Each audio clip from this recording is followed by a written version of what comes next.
Hi friends, welcome to Relax Recipes. இன்னைக்கு ரொம்பவே ஹெல்த்தியான ஒரு breakfast, high protein breakfast recipe தான் பார்க்க போகிறோம். குறிப்பாக இது வந்து டயாபெட்டிக்ஸ் இல்லை PCOD ப்ராப்ளம் இருக்கிறவங்க, தைராய்டு இருக்கிறவங்களுக்குலாம் வந்து மார்னிங் பிரேக்ஃபாஸ்ட்டுக்கு இது ரொம்பவே யூஸ்ஃபுல்லாக இருக்கும். நான் இன்றைக்கி 1 கப் மாவு தான் யூஸ் பண்ண போகிறேன். அதுக்கு ஒரு துண்டு கேரட் எடுத்து வச்சுருக்கேன். நாட்டு தக்காளியில் ஒரு அரை தக்காளி எடுத்துக்கிட்டால் போதும். நான் ரொம்ப சின்ன சின்ன தக்காளியாக இருந்ததுனால 4 தக்காளி எடுத்திருக்கேன். அப்புறம் சின்ன வெங்காயத்துலேயே உங்களுக்கு சின்ன சைஸாக இருக்கும் இல்லையா, அந்த மாதிரி வெங்காயமாக பார்த்து ஒரு 5-6 வெங்காயம் எடுத்து வச்சுக்கோங்க. இதை எல்லாமே நல்லா சதைச்சி மாவில் சேர்த்துக்கணும். பொடியாக கட் பண்ணுறத விட இந்த மாதிரி தட்டி சேர்த்துக்கிட்டால் நல்லாயிருக்கும். நம்ம இன்றைக்கி என்ன பண்ண போகிறோம்னா, இதெல்லாம் மிக்சர் ஜாரில் சேர்த்து ஒரே ஒரு சுற்று மட்டும் சுற்றி எடுத்துக்க போகிறோம். ரொம்ப அரைச்சிடக்கூடாது, பல்ஸ் மோடில் ஒரு சுற்றி எடுத்தால் போதும். இந்த மாதிரி இருக்கணும். 1 கப் அளவுக்கு கடலை மாவு எடுத்துக்கலாம். நம்ம இன்ஸ்டண்ட்டாக செய்கிறதுனால கடலை மாவில் செய்ய போகிறோம். 1/4 டீஸ்பூன் ஓமம், இது கட்டாயம் சேர்த்துக்கணுங்க. ஓமத்தை சேர்க்கல இந்த மாதிரி விரலில் வந்து லைட்டாக க்ரஷ் பண்ணி விட்டுட்டு சேர்த்துக்கோங்க. 1/4 டீஸ்பூன் ஜீரகம், ஒரு 1/4 டீஸ்பூன் மஞ்சள் பொடி, 1/4 டீஸ்பூனுக்கு கொஞ்சம் கம்மியாக பெருங்காயத்தூள் சேர்த்துக்கிறோம். ஒரு 1/4 டீஸ்பூன் மிளகாய்த்தூள். நம்ம பச்சை மிளகாவும் சேர்க்க போகிறோம், அதனால் மிளகாய் பொடி சேர்த்துக்கிட்டா 1/4 டீஸ்பூன் மிளகாய் பொடி சேர்த்துக்கிட்டா போதும்.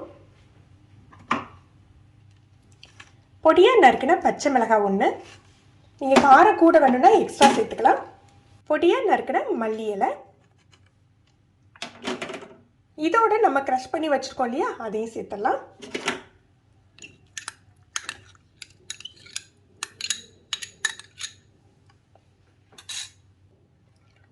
தேவையான அளவுக்கு உப்பு. இப்போ இது தண்ணி விட்டு கரைச்சி எடுத்துக்கலாம். ரொம்ப தண்ணியாக இருக்கக்கூடாதுங்க. 1 கப் தண்ணி சேர்த்துக்கிட்டா போதும். கட்டியாக தான் இந்த மாவு இருக்கணும்.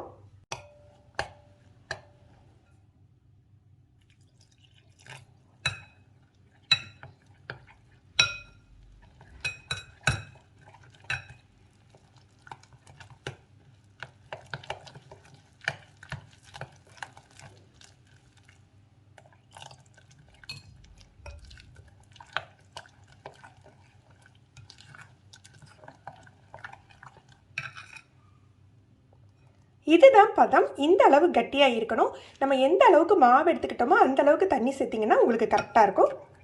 இதை ரொம்ப நேரம் ஊற வைக்க வேண்டியது இல்லைங்க. நமக்கு கல் சூடாகிற வரைக்கும் ஒரு 3 நிமிஷம் மூடி வச்சுருந்தா போதும்.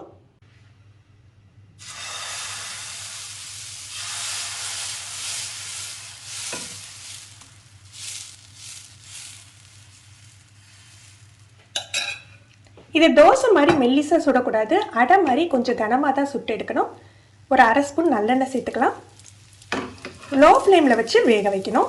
நீங்கள் விருப்பப்பட்டீங்கன்னா இதில் மூடி போட்டு வச்சுட்டு ஒரு மூடி போட்டே குக் பண்ணிவிட்டு அதுக்கப்புறம் நம்ம ஒரு 5 செகண்ட் 10 செகண்ட் மட்டும் திருப்பி போட்டு எடுத்துக்கலாம்.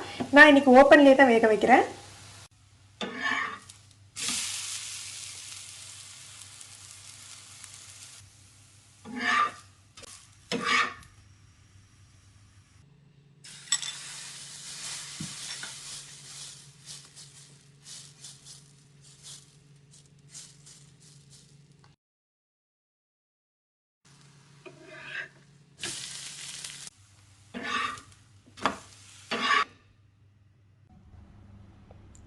இதுக்கு சைடிஷ் எதுவுமே தேவைப்படாது, ஏன்னா இதுலேயே காரம் உப்பு எல்லாமே நல்லாயிருக்கும்.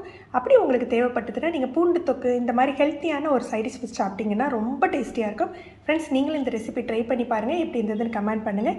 இந்த வீடியோ உங்களுக்கு பிடிச்சிருந்ததுன்னா லைக் பண்ணி ஷேர் பண்ணுங்கள். நீங்கள் நம்ம சேனலுக்கு புதுசு இன்றைக்கி தான் ஃபஸ்ட் டைம் ரிலாக்ஸ் ரெசிபிஸ் பார்க்குறீங்கன்னா சப்ஸ்கிரைப் பண்ணி சப்போர்ட் பண்ணுங்கள். கீழே உள்ள பெல் பட்டனில் ஆல் செலக்ட் பண்ணி வச்சுக்கிட்டிங்கன்னா நம்ம சேனலில் வீடியோக்கள் போட்ட உடனே உங்களுக்கு நோட்டிஃபிகேஷன் கிடைக்கும். தேங்க்யூ.